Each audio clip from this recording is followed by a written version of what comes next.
2 Tawari pasal 7 ayat 1-3. Api turun dari langit, nyanyian syukur. Setelah Salomo mengakhiri doanya, api pun turun dari langit memakan habis korban bakaran dan korban-korban sembelihan itu, dan kemuliaan Tuhan memenuhi rumah itu. Para imam tidak dapat memasuki rumah Tuhan itu, karena kemuliaan Tuhan memenuhi rumah Tuhan. Ketika segenap orang Israel melihat api itu turun, dan kemuliaan Tuhan meliputi rumah itu, berlututlah mereka di atas lantai dengan muka mereka sampai ke tanah, lalu sujud menyembah dan menyanyikan syukur bagi Tuhan. Sebab Ia baik, bahwasanya untuk selama-lamanya kasih setianya.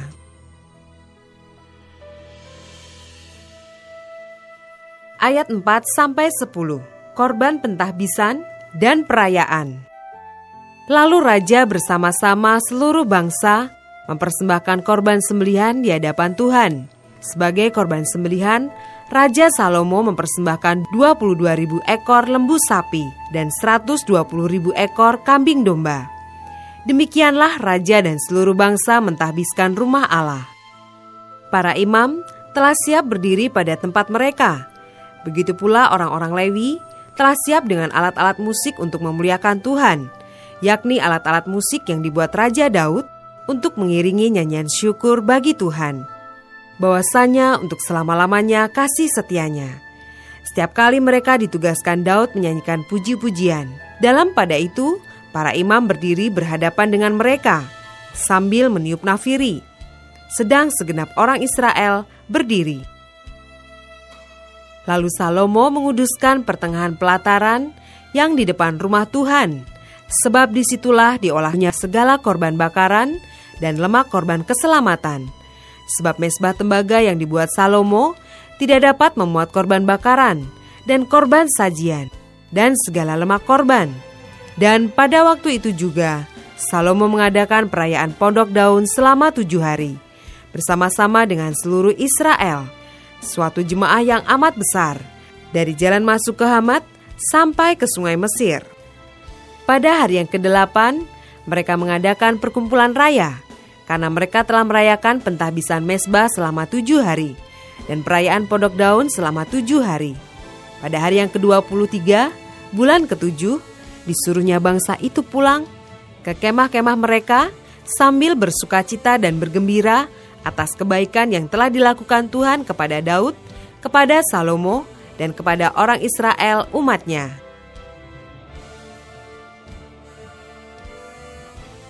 Ayat 11-22. Tuhan menampakkan diri kepada Salomo untuk kedua kalinya. Demikianlah Salomo menyelesaikan rumah Tuhan dan istana raja, dan berhasil melaksanakan dalam rumah Tuhan dan dalam istananya segala sesuatu yang timbul dalam hatinya. Kemudian Tuhan menampakkan diri kepada Salomo pada malam hari dan berfirman kepadanya, "Telah kudengar doamu, dan telah kupilih tempat ini bagiku sebagai rumah persembahan. Bila mana aku menutup langit sehingga tidak ada hujan, dan bila mana aku menyuruh belalang memakan habis hasil bumi, dan bila mana aku melepaskan penyakit sampar di antara umatku, dan umatku yang atasnya namaku disebut, merendahkan diri, berdoa dan mencari wajahku, lalu berbalik dari jalan-jalannya yang jahat, maka aku akan mendengar dari sorga dan mengampuni dosa mereka, serta memulihkan negeri mereka. Sekarang mataku terbuka dan telingaku menaruh perhatian kepada doa dari tempat ini.